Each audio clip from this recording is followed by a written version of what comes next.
स्वागत है दोस्तों आपका हमारे YouTube चैनल वीर भूमि बुंदेलखंड आईटीआई में। मैं अरशद आलम रज़ा आपका एक बार फिर स्वागत करता हूं अपने चैनल पर। जैसा कि दोस्तों आज हम वर्कशॉप कैलकुलेशन की क्लास को दोबारा लेके चलेंगे। हमने इससे पहले रेशियो के चैप्टर को कवर किया था, जिसकी हमारी 2 या 3 क्लास हुई थी। रेशियो चैप्टर भी बड़ा है, इसलिए अभी 3-4 दिन मैंने आपको चैप्टर जो इलेक्ट्रिशियन थ्योरी का पढ़ाया था, मौलिक विद्युत तथा विद्युत पदार्थ, वो भी अभी आधा हुआ है, पूरा नहीं हुआ है, ना ये पूरा हुआ है। तो 2 दिन अपन थ्योरी लेके चलेंगे और 2-3 दिन अपन वर्कशॉप कैलकुलेशन लेके चलेंगे, ताकि सिलेबस अपना सही चले। ठीक, तो अपना रेशियो चल रहा था भैया। क्या चल रहा था? रेशियो, हिंदी में बोले तो अनुपात। ठीक, इसमें हमने आपको क्या क्या बता दिया था, एक बार फिर हम रिपीट कर देते हैं कि हमने क्या क्या सीख लिया था। हमने इसमें मध्य अनुपात निकालना सीखा था, तृतीय अनुपात निकालना सीखा था, चतुर्थ अनुपात निकालना सीखा था, और अनुपात का ABC निकालना सीखा था, जिसमें हम Z बनाते थे। शायद आपको याद आया होगा, ABC निकालना सीख लिया था। आज हम ABC के दूसरे तरीके के सवाल देखेंगे। वो कैसे करते हैं, जैसे मैंने आपके सामने लिख दिया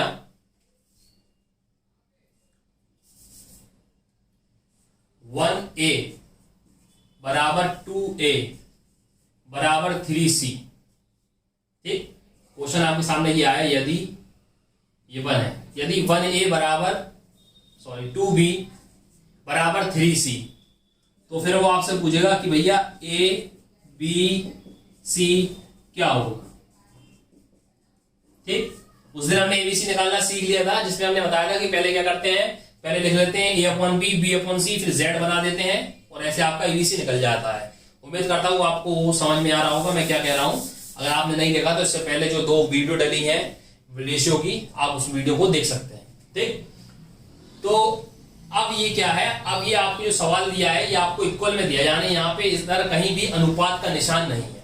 ठीक है, यानी अभी जो आपको सवाल देता है, इससे पहले मैंने आपको ABC निकालना सिखाया, तो उसमें क्या रहता था, A/B देता था आपको, जैसे A/B दे दिया 2/3 और B/C दे दिया आपको 4/5। ठीक, फिर वो पूछा था ABC बताओ, तो आप क्या करते थे, 2/3 इधर रखते थे और 4/5 इधर रखते थे और इसको सॉल्व कर लिया करते थे।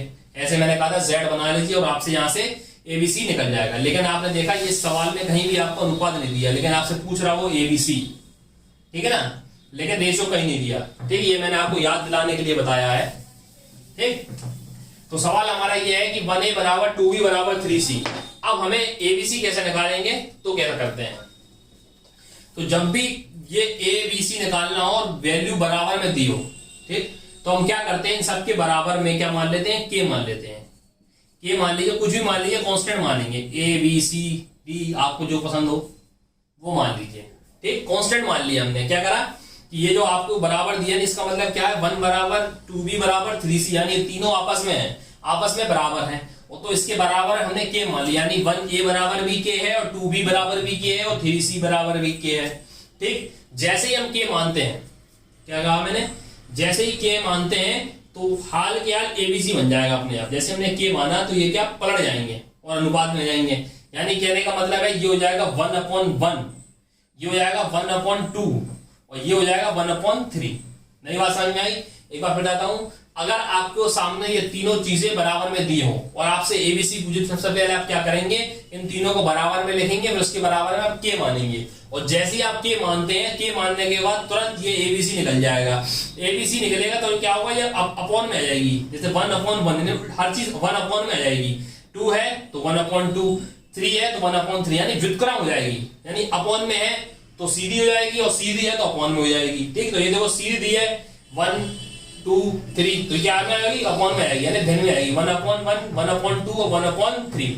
तो मैंने आपको बताया था कभी भी अनुपात जो होता है वो आपका भिन्न वाली फॉर्म में हम अनुपात को नहीं लिख सकते, यानी ऐसे नहीं लिख सकते, ये गलत तरीके से लिखा है, तो इसको हमें सही लिखना पड़ेगा। तो इसको सही लिखने के लिए हम क्या करेंगे भैया, इसको हम सही लिखने के लिए क्या करेंगे, अपने मनी में हम क्या ले लेंगे, लासा ले लेंगे। क्या ले लेंगे, लासा, यानी लघुत्तम समावर्त है। क्या लासा आएगा, 6 आएगा। 6 हमने साइड में लिख लिया। अब देखिए 1 का भाग हम 6 में देंगे, कितनी बार जाएगा, 6 बार। 6 का गुणा हमने 1 में कर लिया तो क्या आ गया, 6।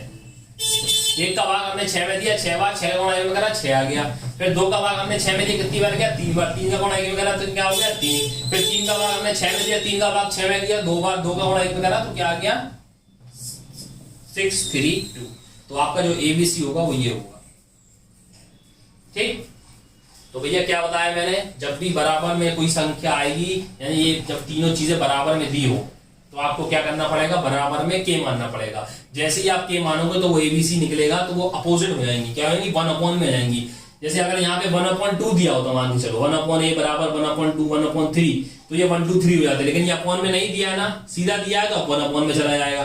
तो 1/1 रेशियो 1/2 रेशियो 1/3। अब हमने बताया था कि अनुपात कभी भी भिन्न वाली फॉर्म में ऐसे नहीं लिख सकते, ये गलत फॉर्म होती है अनुपात की। तो हमें इसको हटाने के लिए क्या करना पड़ेगा, लासा लेना पड़ेगा। ठीक, लासा हमने लिया 6 लासा ले लिया। तो लासा को हम सवाल में कहीं लिखते नहीं है, एक साइड में लिख लेते हैं अपने आप को सॉल्व करने के लिए सवाल को। ठीक है, तो हमने देखा 6 लासा, 1 का भाग हमने 6 में दिया तो 6 आके, 2 का भाग 6 में दिया 3, 3 का गुणा वगैरह 3 एकम 3, 3 का भाग 6 में दिया 2 बार आया, 2 का गुणा 1 2 एकम 2। तो हमारा आंसर क्या है, एबीसी बराबर 6:3:2। ठीक, तो ये मैंने आपको एक बेसिक तरीका बताया सवाल करने का। अब मैं बताता हूं कैसे सवाल आता है पेपर में। ठीक, यदि 2a बराबर 3b, 2a बराबर 3b बराबर 4c, क्या भैया, 2a बराबर 3b बराबर 4c, तो आपको वैल्यू बताना है a:b:c। ठीक, इसकी वैल्यू बताना है। आपके सामने ऑप्शन है, ऑप्शन ए 2:4:3, ऑप्शन बी, ठीक, ऑप्शन बी है आपका 6:4:3, ऑप्शन सी है आपका 5:2:10 और ऑप्शन डी है आपका नन ऑफ दिस, यानी इनमें से कोई नहीं। ठीक, ये सवाल आपके सामने आया है कि 2a बराबर 3b बराबर 4c, तो एबीसी की वैल्यू बताना है आपको। पहले आप खुद कोशिश करें सवाल सॉल्व करने की, वीडियो को पॉज करके। ठीक, फिर मैं आपको बताएगा हूं। ठीक, तो क्या करते हैं भैया, सवाल में हमें क्या दिया है, 2a बराबर 3b और बराबर 4c। ठीक, मैंने कहा जब भी ये तीनों वेरिएबल बराबर में होंगे तो हम क्या करेंगे, सबसे पहले क्या मानेंगे, के। और जैसे ही हम के मानेंगे तो क्या होगा, ये एबीसी तो निकलेगा रेशियो, और ये सब अपोजिट हो जाएंगे, यानी व्युत्क्रम हो जाएंगे। अगर 2 में है यानी ऐसी फॉर्म में है तो भिन्न वाली फॉर्म में आएंगे, 1/2 रेशियो 1/3 रेशियो 1/4। तो ये हो गया 1/2 रेशियो 1/3 रेशियो 1/4। एबीसी क्या निकला अनुपात में, ये निकला। लेकिन मैंने आपको बताया था कभी भी अनुपात जो होता है वो बटे वाली फॉर्म में नहीं होता, यानी फ्रैक्शन वाली भिन्न वाली फॉर्म में नहीं होता। हमें इसको भिन्न को हटाना पड़ता है। भिन्न को हम कैसे हटाते हैं, ये नीचे जो रहता है हर, इसका हम क्या लेते हैं, लासा, यानी एलसीएम। इसका एलसीएम आएगा 12। कितना आएगा भैया, 12। 2 का भाग 12 में दीजिए, कितनी बार जाएगा, 6 बार। 6 का गुणा 1 में करा तो क्या आएगा, 6 एकम 6। ठीक, 2 का भाग 12 में दिया 6 बार, 6 का 1 गुणा 6 एकम 6। 3 का भाग 12 में नहीं, कितनी बार जाएगा, 4 बार। 4 का गुणा 4 एकम 4। 4 का भाग 12 में नहीं, कितनी बार, 3 बार। 4 3 12, 3 का गुणा 3 में क्या आएगा, 3। तो हम आंसर क्या आ रहा, 6:4:3। क्या ये आंसर है ऑप्शन में, ऑप्शन नंबर बी 6:4:3, ये आपका आंसर हो जाएगा। ठीक, अगला देखते हैं। इसी प्रकार हम आपको सवाल देते हैं, यदि 1/8 a is equal to 1/6b is equal to 1/12c। ठीक, तो आपको वैल्यू बताना है a:b:c। ठीक, इसका आपको मान बताना है, क्या है, 1/8:1/6b, रेशियो नहीं है, बराबर है 1/8 a is equal to 1/6b is equal to 1/12c। तो आपको वैल्यू बताना है a:b:c की। ठीक है भैया, अब देखिए सवाल आया तो वही का मैं, जब भी तीनों वेरिएबल बराबर में होंगे, यानी 1/a, a बराबर b बराबर c, तब जब भी बराबर होंगे तो हम क्या मानेंगे, कांस्टेंट मान लेंगे। क्या मान लेंगे, कांस्टेंट। कांस्टेंट खुद ही मान सकते हैं। ठीक, तो हम क्या के मान लेते हैं, इधर इनके बराबर हम क्या मान लेते हैं भैया, के मान लेते हैं। जैसे ही हम के मानते हैं, इस के का मतलब क्या है कि ये जो तीनों आपस में बराबर है, तो इसका मतलब ये है कि 1/8 a के बराबर भी के है, 1/6 b के बराबर भी के है, और 1/12 के बराबर भी के है। ठीक है भैया, अब जैसे ही हमने के माना तो तुरंत ये क्या, रेशियो में आ जाएंगे। जैसे ही हम के मानते हैं और ये तुरंत रेशियो में आ जाते हैं। अब ये देखो ये कैसी फॉर्म में लिखी, ये 1/, में लिखी 1/8, 1/6 और 1/12, ये बटे में लिखे। तो अब हम इसको पलटेंगे तो ये कैसे हो जाएंगे, 8, 6, 12, कैसे हो जाएंगे 8, 6, 12। क्यों? क्योंकि अब ये बटे में लिखे तो उनका उल्टा होता, अगर बटे में लिखा हो तो ऐसे लिख देंगे और ऐसे लिखेंगे तो बटे में लिख देंगे। मैंने क्या व्युत्क्रम कर देंगे जैसा भी लिखा हो। तो ये बटे में लिखे हैं, यानी 1/8, a बराबर 1/6, b बराबर 1/12 बराबर k। तो ये बटे वाली फॉर्म है, यानी भिन्न वाली फॉर्म है। अगर भिन्न में लिखा है तो हम सीधे लिख देंगे सिर्फ हर हर को, यानी 8, 6, 12। तो 8, 6, 12 में लिख दिया। क्या ये भी पाले से कट रहा है? यहाँ कट रहा है। 2 चौको 8, 2 तिया 6 और 2 इचिंग 12। तो हमारा आंसर क्या हो गया भैया, 4, 4, 3, 6। ठीक, ये हो गया हमारा आंसर। ठीक है भैया। तो उम्मीद करता हूं अगर बराबर में जब एबीसी जब बराबर में तीनों दिए हो तो अब एबीसी निकालना हो तो आप क्या करते हैं, मैंने आपको वो तरीका बता दिया होगा। अब उम्मीद करता हूं आपको ये सवाल समझ में आया होगा, कॉन्सेप्ट समझ में आया होगा। ठीक, अब हम निकालना सीखेंगे ए बी सी डी, यानी अभी हमने क्या निकालना सीखा, सिर्फ ए बी सी। अब जो हम सीखेंगे वो सीखेंगे ए बी सी डी, यानी एक वेरिएबल और एक्स्ट्रा। ठीक, तो वो कैसे करते हैं आइए देखते हैं। ये हम सीखते हैं, अब सीखते हैं हम ए बी सी डी निकालना। ठीक, सवाल लिखते हैं, यदि A/B बराबर 1/2 और B/C बराबर 3/4 और C/D बराबर 5/6। क्या क्या दिया भैया, अब 4 चीजें आ गई इसमें, ए बी बी सी और सी डी। ठीक, तो आपको बताना है A/B/C/D, ये बताना है आपको। अभी तक हम सिर्फ एबीसी निकालना जानते थे, हमने एबीसीडी निकालना नहीं सीखा। ठीक, ये आपको बताना है। आपके सामने ऑप्शन दे देता हूं मैं। ऑप्शन ए है आपका 2, 4, 5, 6। क्या है भैया, 2, 4, 5, 6। ऑप्शन बी है 2/6, 2/3/6। ऑप्शन सी है आपका 1/2/4/6, 1/2/4/6। और ऑप्शन डी है आपका भैया 40 क्या है भैया 15:30:40:48। तो भैया ये है आपके सामने ऑप्शन। ठीक, सवाल क्या था, मैंने कहा A/B आपको दिया है 1/2, B/C दिया है आपको 3/4, C/D दिया है 5/6। तो आपको बताना है A/B/C/D। अभी तक हमने जो सवाल सीखे उसमें हम सिर्फ ABC निकालना सीख रहे थे भैया। अब जो हम देखेंगे ABCD निकालना सीखेंगे। ठीक, तो ABCD निकालना कैसे सीखते हैं आइए हम देखते हैं। ठीक, तो हमारे सामने सवाल जो आया, तो इससे पहले जो हमने ABC निकालना सीखा ना सवाल को, उसको में बना लेंगे। कहने का मतलब यह है कि A/B आपको कितना दिया है भैया 1/2 और B/C आपको कितना दिया है भैया 3/4। A/B दिया है 1/2, B/C दिया है 3/4। तो मैंने आपको क्या बताया, पहले आप ABC निकाल लो। क्या निकाल लो, ABC। मैंने ABC निकालना आपको काफी बार सिखाया है, प्रैक्टिस कराई। तो क्या करते हैं Z बना देते हैं। ये बना लिया अपन ने Z। तो 3 का गुणा 1 में करा, 3 एकम 3, 3 दूनी 6 और 2 चौके 8। देखो क्या करा मैंने, Z बना दिया, 3 एकम 3, 3 दूनी 6 और 4 दूनी 8। तो ये हो गया आपका ABC। क्या हो गया ABC। अब आपको क्या बताना है ABC, तो ABCD निकालना है। तो ये तो ABC हो गया। अब इसके बगल में हम C/D लिख लेंगे। तो C/D कितना है 5/6। क्या है 5/6। अब देखना हम क्या करते हैं, यही चीज इंपॉर्टेंट है। ठीक, कुछ नहीं करा, सिर्फ हमने पहले ABC निकाल दिया। ABC निकालना आपको आता है, क्या करते हैं Z बना देते हैं, A/B, B/C और Z बना दिया। 3 एकम 3, 3 दूनी 6 और 2 चौके 8। ये निकल गया ABC। अब CD कैसे निकालेंगे, देखो ये थोड़ा ध्यान दीजिएगा।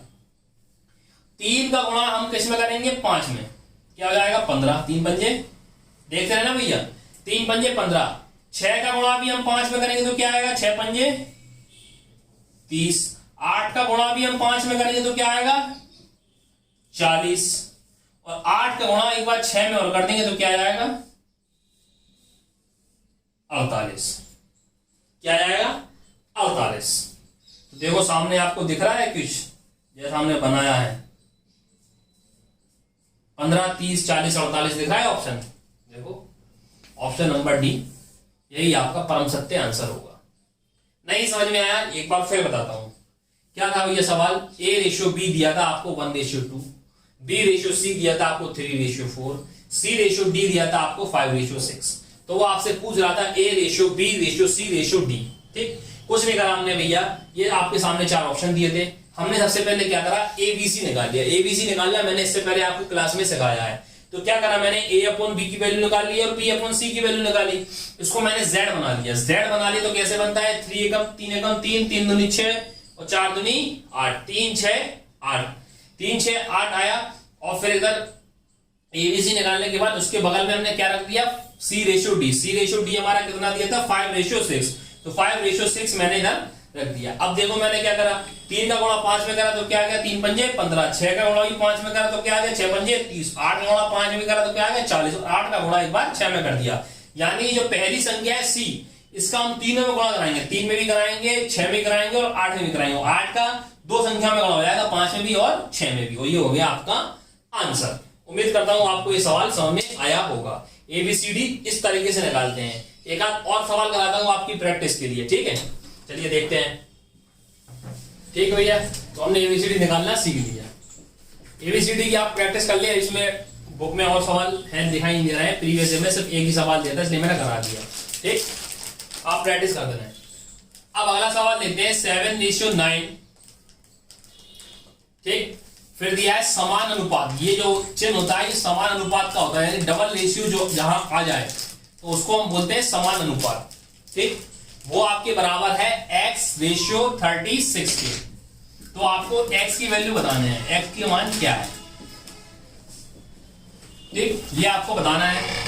आपके ऑप्शन है A 21, ऑप्शन B है आपका 35, ऑप्शन C है आपका 7 और ऑप्शन D है आपका 28। ठीक है भैया, तो करते हैं सॉल्व।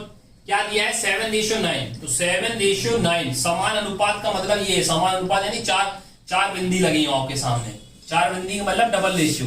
ठीक, तो 7/9 रेशियो उठाते हैं तो क्या लगाते हैं, बटे लगाते हैं। इस समान अनुपात का मतलब होता है जहां भी समान अनुपात लगो इसका मतलब होता है बराबर, यानी 7/9 यानी 7/9 बराबर X/36। 9 से काट लो, 9 चौको 36, 4 का 7 में गुणा तो क्या आ जाएगा 28, 7 चौके 28। तो X की वैल्यू कितनी आ गई 28 हमारा आंसर हो जाएगा। ठीक है भैया, उम्मीद करता हूं समझ में आया। क्या करा 7/9 की जगह 7/9 समानुपात की जगह लगा दी हमने बराबर का निशान और X/36। 9 से काटा 9 चौक 36, X की वैल्यू आ गई 28। ठीक है, अगला देखते हैं X/1/18।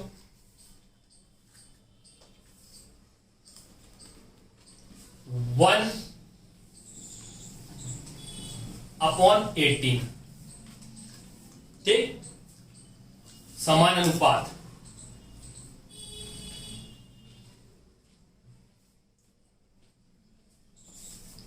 Three upon 5 ratio 5/9। ठीक है, ये दिया है आपको। तो X रेशियो यानी X/1/18 बराबर 3/5 यानी 5/9। क्या करा, अनुपात की जगह समानुपात की जगह बराबर लगा दिया और 3/5 होल अपॉन 5/9। तो बस ये 18 ऊपर पहुंच जाएगा। तो 18X बराबर, और ये 3/5 को हम उल्टा करके लिख देंगे 9/5, क्योंकि ये इधर पहुंच जाता है और ये इधर पहुंच जाता है।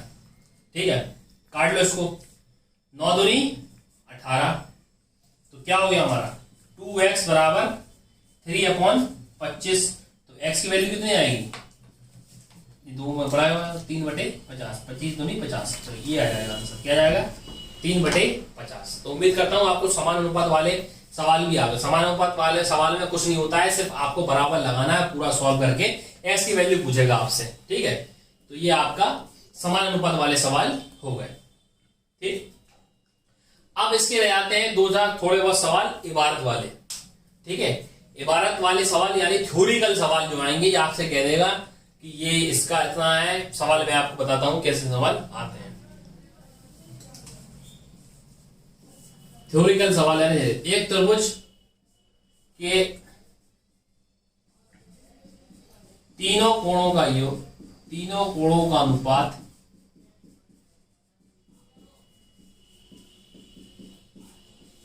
3:4:5, 3:4:5, सॉरी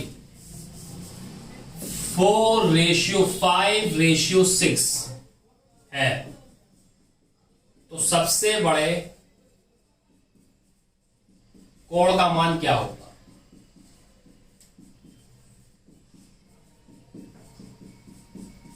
आपके सामने सवाल आया कि त्रिभुज के तीनों कोणों का योग, तीनों कोणों का अनुपात 4:5:6 यानी 4:5:6। तो सबसे बड़े कोण का मान क्या होगा? ऑप्शन है ए 80, बी 100, ठीक, सी 110 या डी 120, ठीक। तो क्या सवाल आया, त्रिभुज के तीनों कोणों का अनुपात 4:5:6 है, तो सबसे बड़े कोण का मान क्या होगा? यानी एक त्रिभुज बना लीजिए आप, ये एक त्रिभुज मान लिया, ठीक। अब वो आपसे कह रहा है उसकी तीन कोण दिए हैं आपको। मान लीजिए ये 4x हो गया, ये 5x हो गया और ये 6x हो गया। क्यों करा मैंने ऐसे? मैंने आपको बताया था कि जब भी अनुपात जो होता है वो कभी कंफर्म नहीं होता। अनुपात जब भी हटेगा तो उसमें x लगा देते हैं। क्या लगा देते हैं? x लगा देते हैं। तो माना कोण कौन कौन से आएंगे? 4x, 5x और 6x। क्या करा हमने? अनुपात हटाया, सब में x लगा दिया, ठीक। तो अब इस तरह के सवाल आएंगे, इस तरह के सवाल भी आते हैं आपके थ्योरी वाले, ठीक। अभी तक तो हमने आपको क्या नॉर्मल सवाल करा दिए कि मध्य अनुपात क्या होगा, तृतीय अनुपात क्या होगा, चतुर्थ अनुपात क्या होगा, या एबीसी निकालो, या एबीसीडी क्या होगा, या समान अनुपात वाला सवाल हमने करा दिए। अब हम सब करेंगे थ्योरी वाले सवाल। तो पहला सवाल मैंने आपके सामने करवाया, तो देखिए क्या सवाल है, बहुत बढ़िया सवाल है कि त्रिभुज के तीनों कोणों का अनुपात 4:5:6 है, तो उनके सबसे बड़े कोण का मान क्या होगा? तो क्या ये रेशियो हमें दिया था? क्या दिया था? 4:5:6। तो जैसे ही हमने अनुपात हटाया तो क्या आया? 4:5:6 था। तो हमने जैसे ही अनुपात हटा दिया तो 4x, 5x और 6x हो गया। क्या हो गया? 4x, 5x और 6x। क्लियर है? 4x, 5x, 6x हुआ। तो बस अब आपको मालूम होना चाहिए कि त्रिभुज के तीनों कोणों का योग कितना होता है। त्रिभुज के तीनों कोणों का योग कितना होता है भैया? 180 होता। ये बात ध्यान रखना। त्रिभुज के जो भी तीन कोण बनेंगे उनका योग जो होता है वो 180 होता। यानी इन तीनों कोणों का हम जोड़ देंगे तो वो योग 180 होगा। 180 से ज्यादा नहीं होगा, ना 180 से कम होगा। तो बस, तो ये 4x है, अभी मालूम नहीं है कितने कितने के हैं। हमने मान लिया 4x, 5x और 6x है। इन तीनों का योगफल जो होगा वो 180 के बराबर होगा। होगा कि नहीं होगा? तो 4x, 5x, 6x बराबर कितना? 180। तो जोड़ दो 4 5 9 9 6 15। तो 15x बराबर 180। 15 से काट दो, 15 एक कम 15 बचा 3, 15 दूनी 30। तो x की वैल्यू क्या आ गई? 12। ये हमने क्या निकाली? 12। किसकी वैल्यू निकाली? x की। क्योंकि ये जो अपन ने संख्या मानी ना, ये जो संख्या छुपी है x की टर्म में, वो टर्म निकाली है, क्या है? 12। तो x की वैल्यू 12 आ रही। तो सबसे बड़ा कोण कौन सा होगा? जिसका ये बड़ा हो, 6 सबसे बड़ा है, तो सबसे बड़ा कोण कौन सा होगा? सबसे बड़ा कोण होगा 6x वाला। तो 6x या कितना है? 12। सही निकाली? 12 15 एकम 15, 15 15 3 बजा 15 दूनी 30। तो 12 6 72। सॉरी, सवाल जो आपसे पूछ रहा था वो कह रहा था सबसे बड़ा कोण तथा सबसे छोटे कोण का योग पूछ रहा। सबसे बड़ा कोण सबसे छोटे कोण का योग बताएं। यही तो मैं कहूँ आंसर क्यों नहीं आया। वो ये कह रहा है आपको सबसे बड़ा कोण और सबसे छोटा कोण का योग बताना है, यानी प्लस बताना है। तो सबसे बड़ा कोण तो 72 का हो गया। अब सबसे छोटा कौन सा होगा, ये 4x वाला। तो 4x वाला सबसे छोटा होगा। छोटा कितना लेगा, छोटा कोण कितने का होगा 4x, यानी 4 इंटू 12, 12 चौके 48। तो 72 और 48 को जोड़ दीजिए, कितना जाएगा 8 और 2 10, 7 4 11 और 1 12, यानी 120 आपका उत्तर होगा। 120 है ऑप्शन नंबर डी। ठीक, क्या था सवाल भैया एक बार देख लीजिए। त्रिभुज के 3 कोण देते हैं आपके सामने, 4:5:6। वो आपसे पूछ रहा कि त्रिभुज के सबसे बड़े कोण तथा सबसे छोटे कोण का योग क्या होगा। तो क्या करा आपने अनुपात देखा, 4 5 6 दिया, आपने उसको क्या लग दिया x की फॉर्म में बना लिया। अब जब भी हम अनुपात हटाएंगे तो हम उसमें क्या लगाएंगे, x लगाएंगे। ठीक, तो 4:5 6 को हमने लिख दिया 4x 5x 6x। अब हमें ये बात ध्यान होना चाहिए, ये बात बहुत इंपॉर्टेंट है कि त्रिभुज के तीनों कोणों का योग कितना होता है, 180 होता है। कितना होता है भैया, 180 होता है।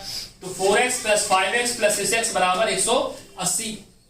इनको हमने जोड़ दिया, 5 4 9 6 15, 15x बराबर 180। x से हमने फलाया तो x की वैल्यू आ गई 12, यानी x बराबर 12। तो सबसे बड़ा कोण कौन सा होगा, 6x वाला, यानी 6 × 12। तो 6 × 12 कितना हो गया 72। सबसे छोटा कौन सा होगा 4x वाला, तो 4 × 12 कितना हो गया 48। वो कह रहा है सबसे बड़ा कोण और सबसे छोटा कोण का योगफल कितना होगा। तो 72 और 48 को हमने जोड़ दिया तो कितना आ गया 120।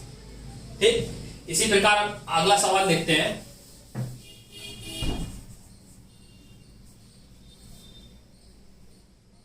एक त्रिभुज के कोण 5:6:7 के अनुपात में है। तो सबसे बड़े कोण तथा सबसे छोटे कोण का योग क्या होगा। बिल्कुल वही सवाल है, सिर्फ आपको सामने उन्होंने संख्या बदल दी है। डिट्टो सवाल वही है। ऑप्शन है आपके 110, 120, 130 और ऑप्शन डी 140। बिल्कुल वही सवाल है। उसने कहा त्रिभुज के कोण जो दिए हैं वो 5:6:7 के रेशियो में है और उसके सबसे बड़े कोण और सबसे छोटे कोण का योग बताइए। तो मैंने क्या करा, वही करेंगे। एक त्रिभुज बना लो, किसी को ही मान लो, मान के चलो ये आपका मान लिया मैंने। ठीक, ये हो गया 5x, ये हो गया 6x, ये हो गया 7x। ठीक, तो माना कोण, अभी जो अनुपात दिया था उसमें सब में x लगा लेंगे। तो क्या हो गया 5x हो गया, एक 6x हो गया, एक 7x हो गया। क्या हुआ, क्यों अगर हमने x क्यों लगाया, क्योंकि हम अनुपात हटाएंगे और x लगा देंगे। ठीक है, अब हमें कोई मालूम होना चाहिए कि तीनों कोणों का योग कितना होता है 180। तो यानी 5x + 6x + 7x बराबर 180। जोड़ दो इनको, 5 6 11 7 18, यानी 18x बराबर 180। कट जाएगा 18 से 180 कितनी बार, 10 बार। तो x की वैल्यू कितनी आ गई 10। तो सबसे बड़ा कोण कौन सा होगा, ये वाला, जो कितना होगा 10 7 70। सबसे छोटा कौन सा होगा 5x, कितना हो जाएगा 50। और 50 और 70 को जोड़ दोगे तो कितना आ जाएगा 120। तो इसका भी आंसर क्या होगा 120, यानी ऑप्शन नंबर बी। ठीक, तो क्या था भैया सवाल त्रिभुज का, हमने सवाल बताया कि त्रिभुज के 3 कोणों का आपको रेशियो दिया था। वो कह रहा आपके सबसे बड़े कोण और सबसे छोटे कोण का योग क्या होगा। तो सबसे पहले हम क्या करते हैं, जो आपको रेशियो दिया होता है उसमें हम x लगा देते हैं। तो 5x 6x और 7x। अब आपको एक बात ध्यान होनी चाहिए और याद होनी चाहिए कि त्रिभुज के तीनों कोणों का योग जो होता है वो 180 होता है। 180 से ना कम होगा ना 180 से ज्यादा होगा। तो बस, तो हमने मान लिया, तो 3 कोणों का रेशियो दिया था, हमने x मान के x फॉर्म में बना लिया, उनको जोड़ दिया 5x + 6x + 7x, यानी इन तीनों को जोड़ेंगे तो 180 बनेगा। हमने इन सबको जोड़ा तो कितना है 18x। तो 18x किसके बराबर होगा 180 के। तो 18 से हमने 180 काटा, कितनी बार गया 10। x की वैल्यू आई 10। तो सबसे बड़ा कोण कौन सा होगा 7x वाला, तो वो है 70, 10 7 70। सबसे छोटा कौन सा होगा 5x, 5x बराबर कितना हो जाएगा 50, तो 10 पंजे 50 तो वगैरह। सबसे बड़े कोण सबसे छोटे कोण का योग क्या होगा 50 और 70 को हमने जोड़ दिया तो आंसर हमारा आ गया 120। उम्मीद करता हूं आपको आज की क्लास पसंद आई होगी और मैंने आपसे यही कहा है कि अगर आपको हमारी वीडियो पसंद आ रही है तो हमारे वीडियो को लाइक कीजिए और हमारे चैनल को सब्सक्राइब कीजिए। ठीक है, मिलते हैं हम आपको नेक्स्ट वीडियो में।